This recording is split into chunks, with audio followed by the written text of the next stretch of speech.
আমরা আজকে honours second ইয়ারের ক্যালকুলাস 2 যে সাবজেক্টটা আছে সেই সাবজেক্টটার বক্রতা অর্থাৎ চ্যাপ্টার 2 এর যেটা আছে সেটার আরেকটা ক্লাস নিয়ে আসছে। আমরা এই চ্যাপ্টারে বেশ কয়েকটা ক্লাস করাইছিলাম এবং সেই ক্লাসগুলোতে এই চ্যাপ্টারের গুরুত্বপূর্ণ বেশ কয়েকটা ম্যাথ করাইছিলাম। তো আজকে আমরা আরেকটা ম্যাথ নিয়ে আসছি। আমাদের প্রশ্নের মধ্যে বলা হয়েছে y = ln cos x রেখার যে কোনো বিন্দুতে বক্রতার ব্যাসার্ধ নির্ণয় করো।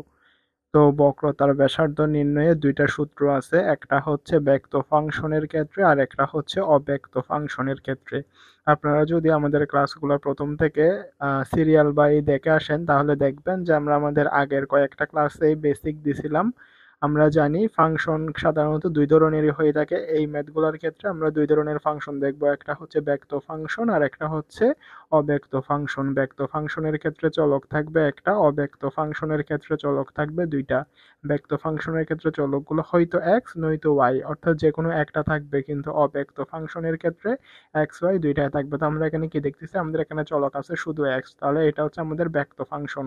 তো ব্যক্ত ফাংশনের ক্ষেত্রে বক্রতার ব্যাসার্ধ নির্ণয়ের সূত্র হচ্ছে, আমরা জানি বক্রতার ব্যাসার্ধকে রো দ্বারা প্রকাশ করা হয়। তো ব্যক্ত ফাংশনের ক্ষেত্রে বক্রতার ব্যাসার্ধ নির্ণয়ের সূত্র হচ্ছে রো সমান 1 + y1² power 3/2 divided by y2।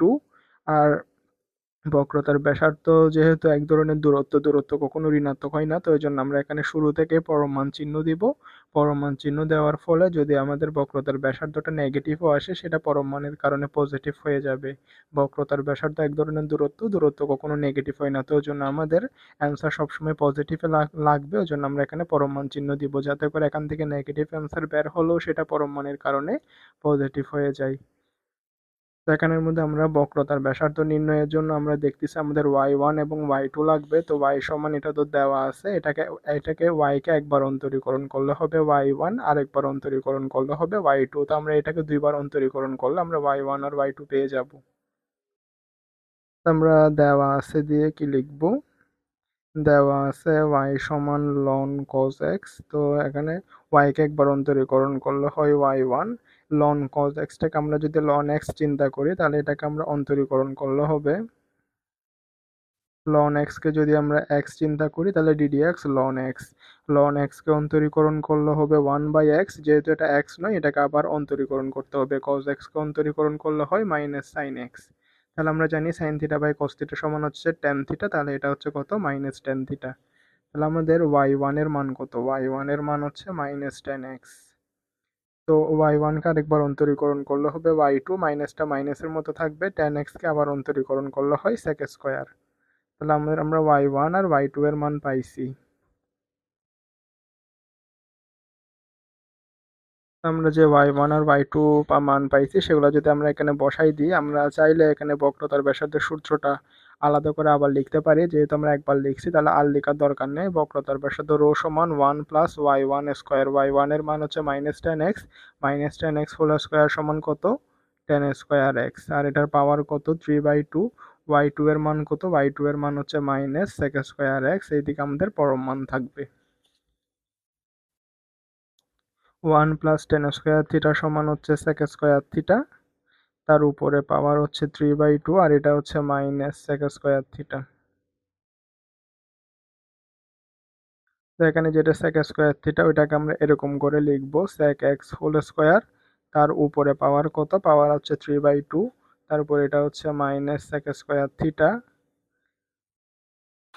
তো তারপর এখানে এটা হচ্ছে আমাদের উপরের 2, এটা হচ্ছে নিচের 2। তো আমরা উপরের 2 আর নিচের 2 যদি বাদ দিই তাহলে আমরা এরকম করে লিখতে পারি যে sec x হোল কিউব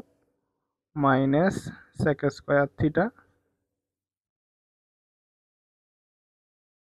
তো এটাকে আমরা sec কিউব এক্স লিখতে পারি, sec cube x sec square x. তো sec cube x sec square x এখান থেকে কাটাকাটি করলে থাকতেছে কত, -sec এক্স। তো পরম মানের কারণে মাইনাস চিহ্নটা প্লাস হয়ে যাবে। তাহলে এখান থেকে আমরা পাচ্ছি কত, এখান থেকে পাচ্ছি আমরা sec এক্স।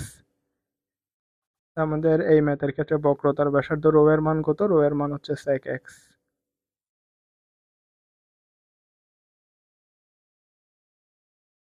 তো আমাদের আজকের প্রথম ম্যাথের মধ্যে প্রশ্ন বলা হয়েছিল y সমান লন cos x রেখা যে কোনো বিন্দুতে বক্রতার ব্যাসার্ধ নির্ণয় করো। তো আমরা y সমান যেটা দেওয়া আছে সেটা লিখছি, লেখার পর আমরা জানি ফাংশন সাধারণত দুই রকমের হয়, একটা হচ্ছে ব্যক্ত ফাংশন আর একটা হচ্ছে অব্যক্ত ফাংশন। তো ব্যক্ত ফাংশনের ক্ষেত্রে চলক থাকে একটা, অব্যক্ত ফাংশনের ক্ষেত্রে চলক থাকে দুইটা। এখানে যেহেতু চলক একটা, তাহলে এটা হচ্ছে আমাদের ব্যক্ত ফাংশন।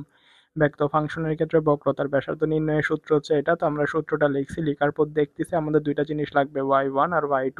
আমাদের y সমান যেটা দেওয়া আছে ওটা লিখছি, লেখার পরে y কে একবার অন্তরীকরণ করলে হয় y1 আর y1 কে আরেকবার অন্তরীকরণ করলে হয় y2। তো এটাকে ln x কে অন্তরীকরণ করলে 1/x, যেহেতু এটা x নয় এটাকে আবার অন্তরীকরণ করতে হবে, cos x কে অন্তরীকরণ করলে মাইনাস sin x, তাহলে y1 এর মান হচ্ছে মাইনাস tan x। তো y1 কে আবার অন্তরীকরণ করলে হয় মাইনাস, y1 কে আরেকবার অন্তরীকরণ করলে হয় y2, মাইনাস তো মাইনাসের মতো আছে, tan x কে অন্তরীকরণ করলে হয় sec স্কয়ার x। আমরা y1 আর y2 এর মান পাইছি, ওগুলো আমরা এখানের মধ্যে বসাই দিয়ে ক্যালকুলেশন করে অ্যান্সার পাইছি কত, sec x। তাহলে আমাদের বক্রতার ব্যাসার্ধ রো এর মান হচ্ছে sec x। এখানে আর একটা জিনিস আছে, তো আমাদের যদি অ্যান্সারে আমরা এখানের মধ্যে পরম মানের কারণে minus sec extra sec x আসছে, তবে আমরা এখানে minus sec extra sec x আসার পরে এটাকে আমরা পরম মানের ভিতর রাখবো, কারণ আমাদের এখানে x হচ্ছে কোণ, আমাদের এখানে x এর বিভিন্ন মানের কারণে এখানে sec x এর মান পজিটিভ আসবে নেগেটিভও আসবে। তো পজিটিভ আসলে তো ভালো, আর যদি নেগেটিভ আসে তাহলে এখানে পরম মান থাকার কারণে নেগেটিভটাও পজিটিভ হয়ে যাবে। তো এই জন্য আমরা এখানের মধ্যে মাইনাস sec x টা পরম মানের কারণে sec x হয়েছে, কিন্তু এখানে sec x যেহেতু কোণ, তো x এর বিভিন্ন মানের কারণে এখানে sec x এর মান, এটার মান হচ্ছে পজিটিভ আসবে নেগেটিভও আসবে। তো ওই জন্য যখন নেগেটিভ আসবে সেজন্য আমরা পরম মানটা সরাই নেই, পরম মানটা রেখে দিছি যাতে করে নেগেটিভ আসলেও সেটা পজিটিভ হয়ে হয়ে যায়। তো এরকম যখন কোণের ক্ষেত্রে, হ্যাঁ, যখন বিভিন্ন মান আসবে তখন আমরা এখানে মাইনাসটা প্লাস হওয়ার পরও আমরা পরম মানটা রেখে দিব। তো এটা হচ্ছে আমাদের সেকেন্ড ম্যাথ। আমাদের সেকেন্ড ম্যাথের মধ্যে বলছে y সমান tan x বক্ররেখার x ইজ ইকাল টু পাই/4 বিন্দুতে বক্রতার ব্যাসার্ধ নির্ণয় করো। ঠিক এটাও সেম, এটা হচ্ছে আমাদের ব্যক্ত ফাংশন, কারণ এখানে শুধু x আছে। হ্যাঁ, আমরা যদি এটার কথা চিন্তা করি তাহলে এটা হচ্ছে y is equal two f of x এর একটা ফাংশন। হ্যাঁ, এটা এটা কিরকম, এটা হচ্ছে y is equal two f of x এর একটা ফাংশন, অর্থাৎ এখানে শুধু চলক আছে একটা। তো ব্যক্ত ফাংশনের ক্ষেত্রে চলক থাকবে একটা, হয়তো x থাকবে নয়তো y থাকবে, যে কোনো একটা থাকবে। তো এটা হচ্ছে একটা ব্যক্ত ফাংশন। ব্যক্ত ফাংশনের ক্ষেত্রে বক্রতার ব্যাসার্ধ নির্ণয়ের সূত্র হচ্ছে রো সমান 1 প্লাস y1 স্কোয়ার, তার উপরে পাওয়ার 3/2 ডিভাইডেড বাই y2, আর এখানে হচ্ছে পরম মান থাকবে। আমাদের y is equal to tan x বক্ররেখার x is equal to পাই/4 বিন্দুতে বক্রতার ব্যাসার্ধ নির্ণয়ের জন্য আমরা প্রথমে লিখব, দেওয়া আছে y সমান tan x, y কে একবার অন্তরীকরণ করলে হচ্ছে y1, tan x কে অন্তরীকরণ করলে হচ্ছে sec স্কয়ার x, y1 কে আবার অন্তরীকরণ করলে হচ্ছে y2।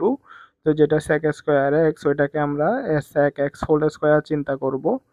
তো আমরা যদি sec x কে যদি x চিন্তা করি, হ্যাঁ, ddx x স্কয়ার কে অন্তরীকরণ করলে হয় কত, 2x, x স্কয়ার কে অন্তরীকরণ করলে হয় 2x, যেটাকে x ধরছি ওটা x নয়, ওটা sec x। তো যেটাকে x ধরছি যেটা x নয় সেটাকে আবার অন্তরীকরণ করতে হবে, sec x কে অন্তরীকরণ করলে আসতেছে sec x tan x। তাহলে আমাদের অ্যান্সার কত আসতেছে, অ্যান্সার হচ্ছে 2 sec square x tan x।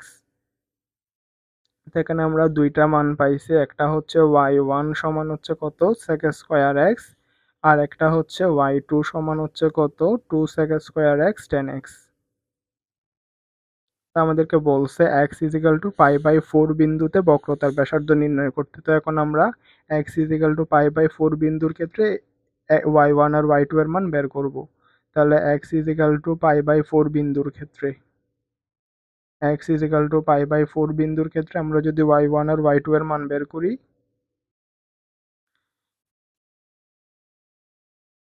আমরা x এর জায়গায় বসাবো কত, পাই/4।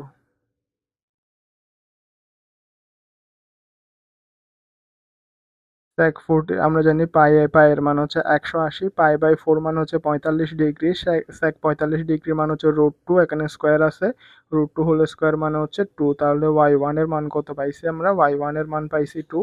এরপরে যদি আমরা y2 এর কথা চিন্তা করি, sec 45 ডিগ্রি মান হচ্ছে √2, তার উপরে স্কোয়ার আছে, আর tan 45 ডিগ্রি মান হচ্ছে 1, √2 হোল স্কোয়ার মানে হচ্ছে 2, তো তাহলে হচ্ছে 2 2 গুণা 4। তাহলে আমরা y1 এর মান পাইছি 2, y2 এর মান পাইছি 4। আমাদেরকে বলছিল y is equal two 10x বক্ররেখার π/4 বিন্দুতে বক্রতার ব্যাসার্ধর মান নির্ণয় করতে। তো আমরা y1 আর y2 এর মান বের করতে গিয়ে পাইছি y1 এর মান 2, y2 এর মান হচ্ছে 4। তাহলে আমরা এখানে বসাই দিই 1 প্লাস y1 এর মান হচ্ছে 2, 2x স্কোয়ার মান হচ্ছে 4, তার উপরে পাওয়ার হচ্ছে 3/2, y2 এর মান হচ্ছে 4, এখানে হচ্ছে পরম মান 4 প্লাস 1 সমান হচ্ছে 5, 5 এর উপরে পাওয়ার আছে 3/2 আর এখানে আছে 4। তো কোনো কিছুর উপরে পাওয়ার 3/2 থাকলে ওটাকে আমরা এরকম করে লিখতে পারি 5√5 আর এদিকে আসছে 4।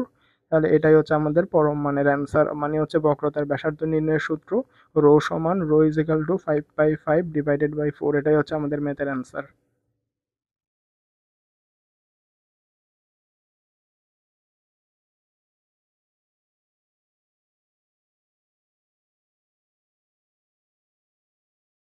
তো আমাদের প্রথম দুইটা ম্যাথ তো শেষ, সেটা হচ্ছে 3 নাম্বার ম্যাথ। 3 নাম্বার ম্যাথের প্রশ্নের মধ্যে বলা হয়েছে y is equal two E to the power minus x square এই রেখাটির 0, 1 বিন্দুতে বক্রতার ব্যাসার্ধ নির্ণয় করো।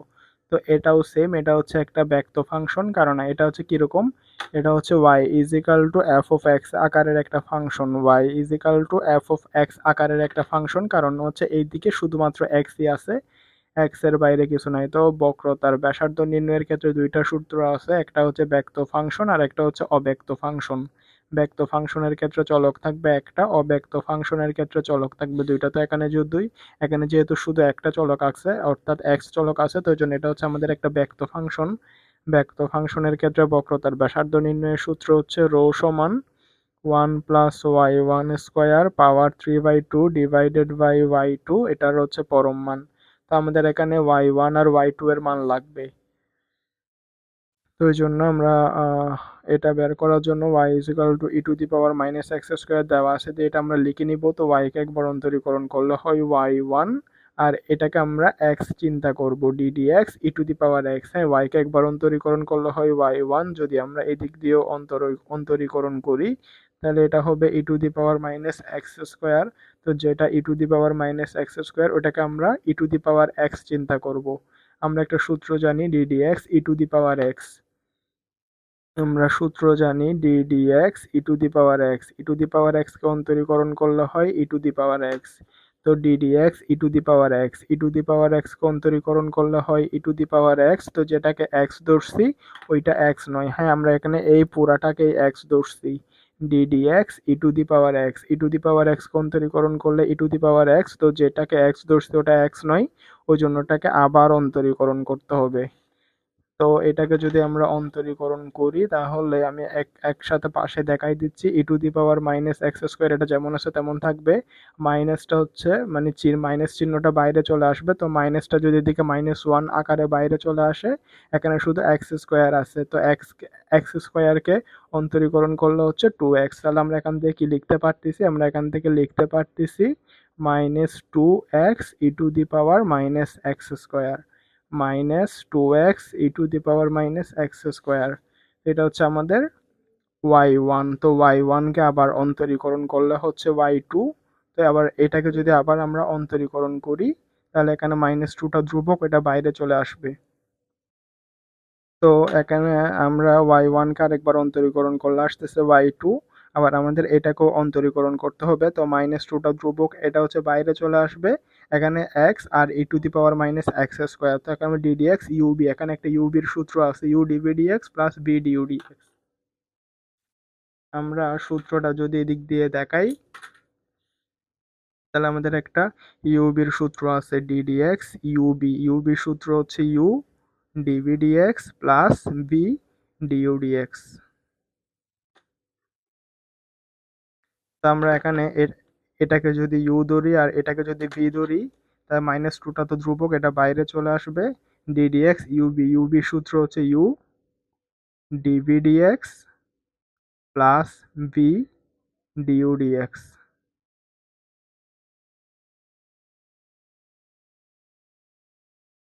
তো -2টা তো বাইরের জিনিস, ওটা বাইরে থাকবে এক্স। তো আমরা আবার এখানে যেটা করছিলাম সেটাই same, e to the power x কে অন্তরীকরণ করলে e to the power x, ওটা যেহেতু এক্স নয় এটাকে আবার অন্তরীকরণ করতে হবে। মাইনাস এক্স স্কোয়ারকে অন্তরীকরণ করলে -1টা ধ্রুবক, মাইনাসটাকে আমরা -1 আকারে বাইরে নিয়ে আসবো, এক্স স্কোয়ার বাকি থাকবে। এক্স স্কোয়ারকে এক্স এর সাপেক্ষে অন্তরীকরণ করলে আসতেছে 2x।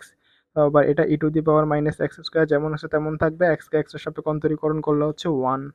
তো আমরা এটাকে যদি এখান থেকে অ্যান্সার কি আসতেছে, এখানে 2x মাইনাস এক্স তাহলে হচ্ছে minus 2x square E to the power minus x square plus E to the power minus x square, আমাদের বাইরে যেহেতু একটা -2 গুণ আকারে আছে তাহলে হচ্ছে 2 দুগুণা 4, 4x square E to the power minus x square minus 2 e to the power minus x square, তাহলে এটা হচ্ছে কি আমাদের y2। আমরা y1 ইজ ইকাল টু পাইছিলাম কি, y1 ইজ ইকাল টু পাইছিলাম -2 e to the power minus x square, আর হচ্ছে y2 সমান পাইছি এইটা। তা আমাদেরকে এখানে বলছিল 0 1 বিন্দুতে, 0 1 বিন্দু মানে কি, এটা হচ্ছে এক্স ওয়াই, তাহলে এক্স এর মান হচ্ছে 0, ওয়াই এর মান হচ্ছে 1। আমরা এখন আমাদেরকে যেহেতু 0 1 বিন্দুতে বের করতে বলছে ওই জন্য আমরা লিখব 0,1 বিন্দুতে, 0,1 বিন্দুতে y1 এর মান হচ্ছে -2x E to the power minus x square, y2 এর মান কত, y2 এর মান হচ্ছে 4x square E to the power minus x square minus 2 e to the power minus x square. তাহলে আমরা এখানে যেখানে যেখানে এক্স আছে সেখানে আমরা এক্স এর জায়গায় বসাই দিব কত, 0, কারণ হচ্ছে এটা কত এক্স ওয়াই, এক্স এর মান 0। তো আমাদের এখানে যেখানে যেখানে এক্স আছে সেখানে যদি আমরা এক্স এর জায়গায় যদি 0 যদি বসাই দিই তাহলে এখানে এক্স এর জায়গায় 0 বসালে y1 পুরাটার মান চলে আসবে 0। এখানে যদি আমরা এক্স এর জায়গায় 0 বসাই তাহলে প্রথম অংশের মান আসবে 0। আর এখানে ই এর উপরে পাওয়ার আছে কত, মাইনাস এক্স স্কোয়ার, তো এক্স এর জায়গায় যদি 0 বসাই তাহলে ই টু দি পাওয়ার 0, কোনো কিছুর উপর পাওয়ার 0 মানে হচ্ছে 1, তাহলে এখানে -2 আছে, কোনো কিছুর উপর পাওয়ার 0 মানে হচ্ছে 1, তার মানে এটা কত, এটা হচ্ছে -2। তো আমরা এখানে আমাদেরকে বলছি 0 আর 1 বিন্দুতে, তো এক্স এর জায়গায় যদি 0 যদি বসাই দিই তাহলে আমরা y1 এর মান পাচ্ছি 0, y2 এর মান পাচ্ছি কত, -2। তা আমরা তো প্রথমেই বলছিলাম আমাদের যে ফাংশনটা দেওয়া আছে সেটা হচ্ছে একটা ব্যক্ত ফাংশন, ব্যক্ত ফাংশনের ক্ষেত্রে বক্রতার ব্যাসার্ধ নির্ণয়ের সূত্র এটা, তাহলে আমরা y1 এর জায়গায় বসাবো 0, y2 এর জায়গায় বসাবো -2।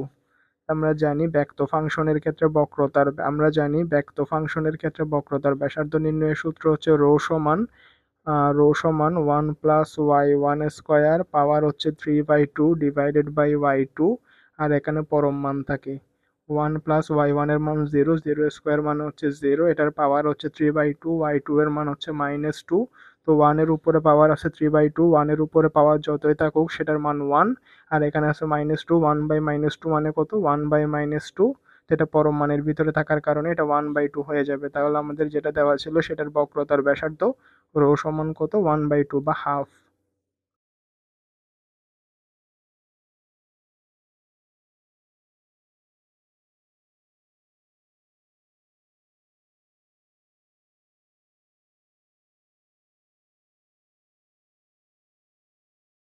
আমাদের আজকের ম্যাথ ক্লাসটা এতটুকু পর্যন্তই, এই চ্যাপ্টারে বাকি বাদ বাকি কিছু ম্যাথ আছে ওগুলো আমরা নেক্সট কোনো আর একটা ক্লাসে করব।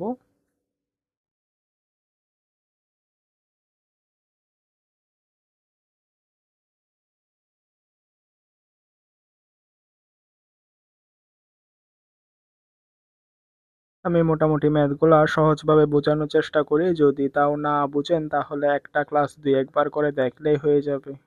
আশা করি বুঝে আসবে, মোটামুটি সহজভাবেই বোঝানোর চেষ্টা করি।